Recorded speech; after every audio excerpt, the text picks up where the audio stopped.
Oi você, o meu nome é Vids e eu sou ateu. Mas eu nem sempre fui, sabe? Eu nasci numa família de católicos liberais. E tanto eu como as minhas irmãs crescemos acreditando em Deus, ainda que estivéssemos livres de dogmas cristãos. Nos primeiros anos da minha vida, era muito natural pensar que havia um Deus no comando de tudo. Ele era a resposta final para a maioria das questões que me assaltavam naqueles tempos. E não foi diferente quando, aos 7 anos de idade, eu encarei a morte pela primeira vez. Quando minha avó Emília morreu, vitimada pelo mal de Parkinson. Ao perguntar para minha mãe por que Deus havia permitido que minha avó morresse, ela me deu a seguinte resposta: porque Deus queria a companhia da vovó lá no céu. Eu lembro bem da revolta que essa resposta me trouxe. Deus já tem tanta gente ao seu lado, por que justo a minha avó? Será que ele não percebe que eu, com apenas 7 anos de idade, preciso dela muito mais do que ele? Mas eu era apenas uma criança, e como toda boa criança, eu superei rápido esse trauma. Mas guardei uma mágoa profunda desse Deus egoísta e maquiavélico. O tempo passou e, já na adolescência, eu sentia uma grande dificuldade em aceitar as crenças e verdades que a sociedade me oferecia.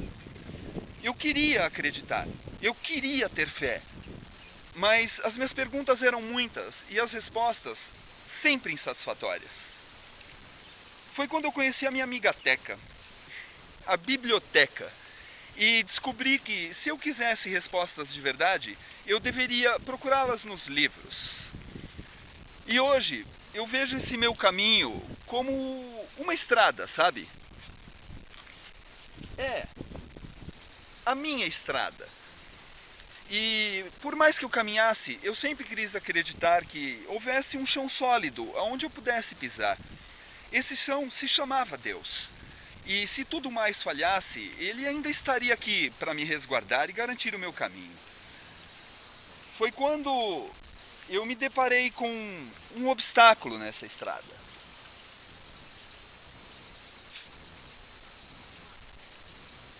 Esse obstáculo se chama ciência. E eu confesso que eu senti um medo terrível em encarar essas águas frias e escuras. Mas a curiosidade foi maior.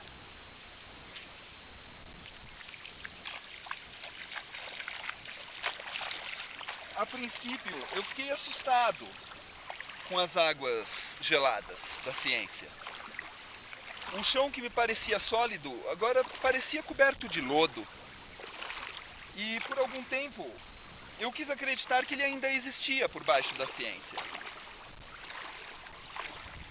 Eu queria acreditar que a ciência fosse apenas mais um caminho para encontrar Deus. E nessas águas rasas, eu cheguei até mesmo a me alimentar de alguns peixes, como Daniken, Capra, Benitz, Blavatsky. Peixes de nome estranho, mas que eram muito pequenos para saciar a fome. Eles apenas enganavam o apetite. Eu decidi que, quem sabe em águas mais fundas, os peixes não fossem maiores e mais apetitosos. O medo se foi, só ficou a curiosidade.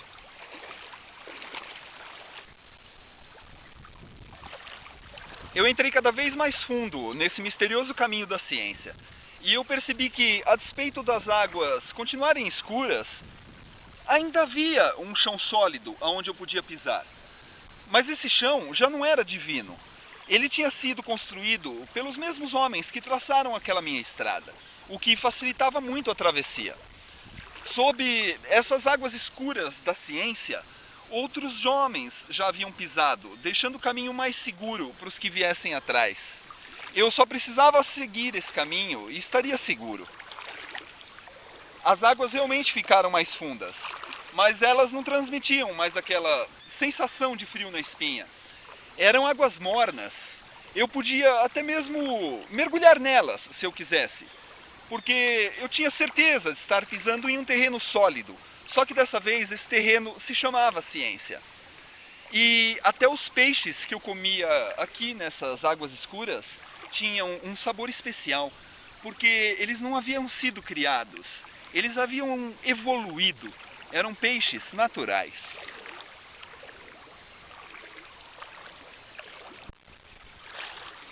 Quando as águas voltaram a ficar mais rasas, eu percebi que não havia mistérios nesse caminho e que ele tampouco era um obstáculo. Era apenas outra forma de enxergar a estrada por onde eu caminhava.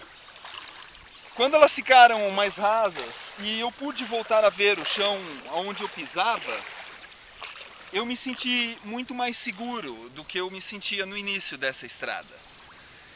Eu voltei a ver o chão e agora ele estava muito mais sólido. E sabe, em algum lugar desse curto trajeto, as águas enferrujaram e desgastaram as correntes que prendiam meus pés aos dogmas do passado. E eu pude caminhar mais livremente. Percebi que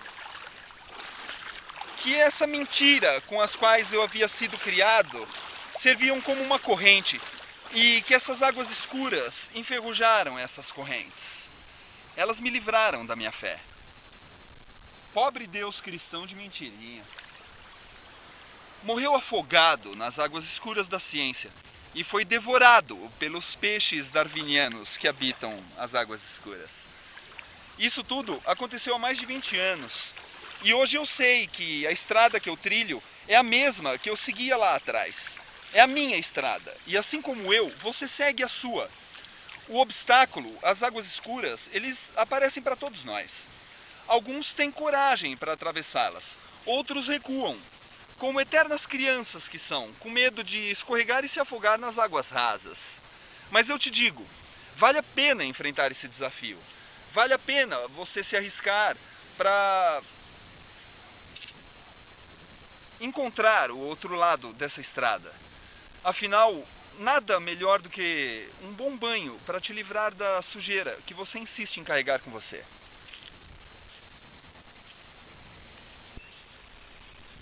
Eu não sei até onde se estende essa minha estrada, mas eu tenho uma segurança absoluta de que, seja para onde quer que ela me conduza, lá no fim eu enfrentarei um outro obstáculo. E esse obstáculo é bem maior do que o anterior.